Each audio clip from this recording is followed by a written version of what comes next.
Owning a business has been a dream of mine for a lot of years. We looked into 4 franchises before choosing Just Dogs.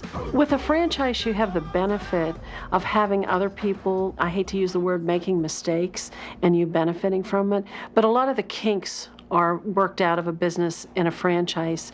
You have a lot of support, and it just makes life a lot easier. It's like you don't have to recreate the wheel. And 12 cents. You will find that a lot of franchises want a lot of money up front, some as many as $300,000 in cash. For most people, that's not attainable, and it wasn't attainable for us. We are not independently wealthy. When you attempted to get a business loan, it always came back the same thing.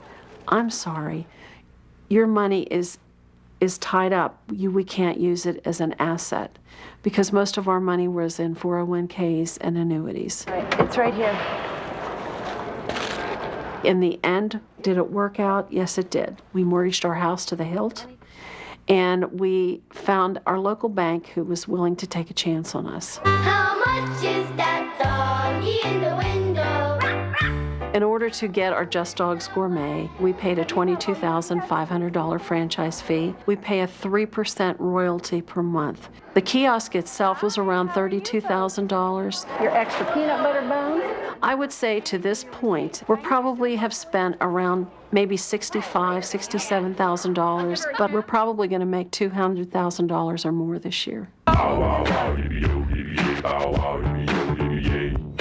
For most people, it is attainable.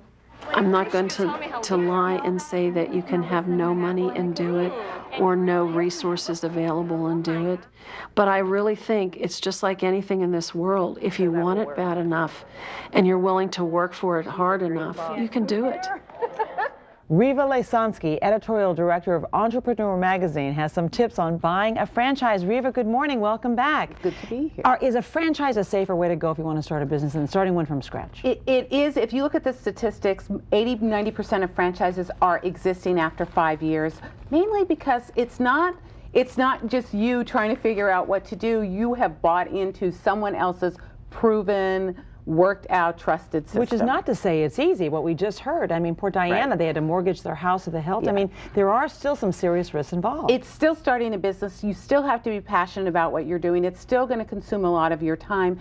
It's easier to get money generally. When we talked about startup money yesterday, it's so hard to get money for a franchise. Often the Small Business Administration, which guarantees loans, will guarantee it more readily for a franchise, because again, they're not buying into you who has no track record. They're buying into a system that there is a track record. Okay, the track record, however, includes a franchise fee. What, $22,500 for Diana, just simply to be connected to the main, store chain. So I mean, that's a lot of money. And then how much per month? Well, it really varies. The franchise fees varies anywhere from $500 to over hundreds of thousands for the more expensive hotels and restaurants.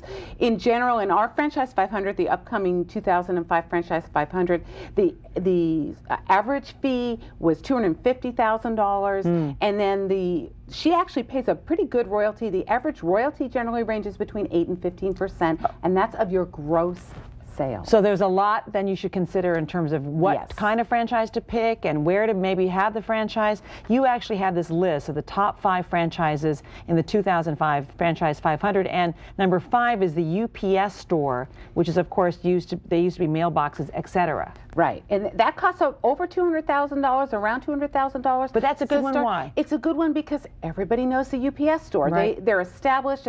It's a chain. You don't have a lot of wiggle room in negotiating with established franchises. This is the fee. This is what you get. A little bit more negotiation. New ones. Jackson Hewitt Tax Service. I've never heard of that. I know. You know what? They've taken over. Everybody used to know H&R Block. Jackson Hewitt's become the #1 tax service in the country. Quiznos.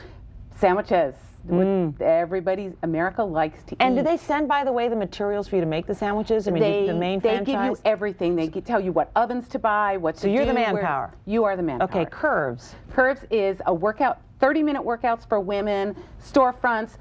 Like it's like a routine you do, so it's not a lot of machines, only open certain times of the day. Okay, and #1, and it's been on this list, what, for 15 of the last 16 years, 13 right? years, #1. Wow, 13 years, #1 is Subway. Subway sandwiches. Because people that is a well-known name, and so that would be something that would be worth considering. Exactly. When you buy a franchise, you have to think of that. What are you spending that $250,000 for? $25,000. It's the name, and Subway has been that because they have been innovative in their product. But in terms of where you put your Subway or where you put your Quiznos, I mean, does that help you? They'll help you. They help you. So you call them up. You call them up and you have to go through this whole process. You have to apply. They have to accept you. They're going to look at your bank records and everything else, and then they have store locator assistants to help you figure out what's the best place. Is it a kiosk? Is it a storefront? Is it this mall, that mall? Well, everything. If I've learned anything from you over the last 2 days, it's this, and that is that you have whatever you choose and wherever you choose to do it, love it. Because that's what it's about in terms of being a success in business. Thank you so much.